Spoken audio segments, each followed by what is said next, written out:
decide where you want to be. What do you want out of it? Do you want a yield, or do you want a capital appreciation, or a balance of the two? Notting Hill, really good place to buy property because you can always rent it. It grows nicely, and it's a nice place to live. I think you've got to look at the asset classes that you're buying into. So very popular today is the buy-to-rent market and the student buy-to-rent market, which is very strong because you've got a captive audience. I think you've got to do your research, so understand the demographics of the area, understand the net rent, not the gross rent, understand price movements in the area.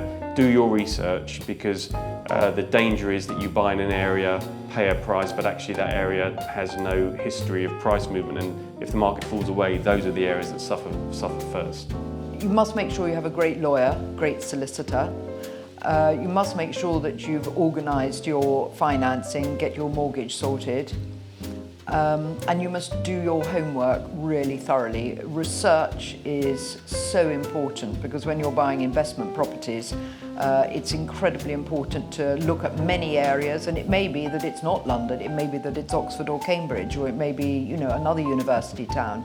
So there are many, many variables, and it's a very big subject. So it's a great subject, but it's a very big one where you need a proper advisors around you. Don't leave it to chance. The top 3 tips I'll give an investor for buying in NW3 or anywhere in London, I think the prime reasons would be near a station, I think is very important.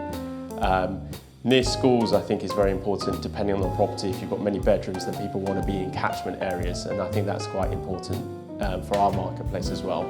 And I would say, obviously, the growth of the property, capital value, because you may not get the yields, but the capital value could increase over the years.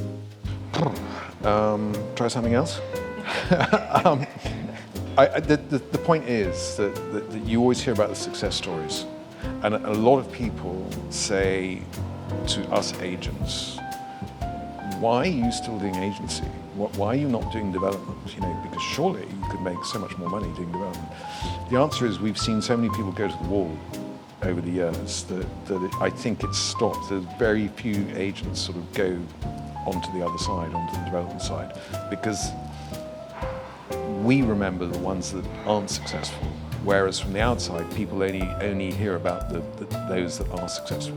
So yeah, sure, I'm sure you can, but look, I think one way you could do it, and I think somebody's done it in Notting Hill, is to buy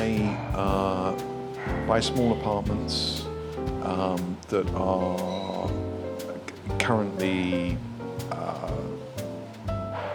sort of 1 bedroom, and then put the kitchen in the living area, thus creating an extra bedroom. So in other words, they make a 2-bedroom apartment out of what was previously a 1-bedroom, things like that. But I'm not the best person to ask.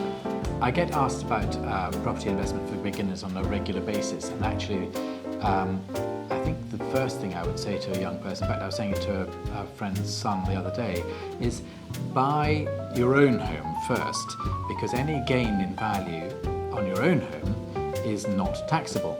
So if you can buy a bit of a wreck, live in it whilst doing it up, and perhaps own it for 6-9 months, a year, and sell it on, you quite legitimately can do so without paying capital gains tax, and so therefore your gain is greater because you're not being taxed on it. And if you can move forward doing one of those every year or 2, then you will make more money that way than by investing in a separate property that you don't live in, on which you'll have to pay capital gains tax. Again, it comes back to the tax. If the tax wasn't so onerous, you could do it by other routes, but the best way, I think, is to do it directly in your own home.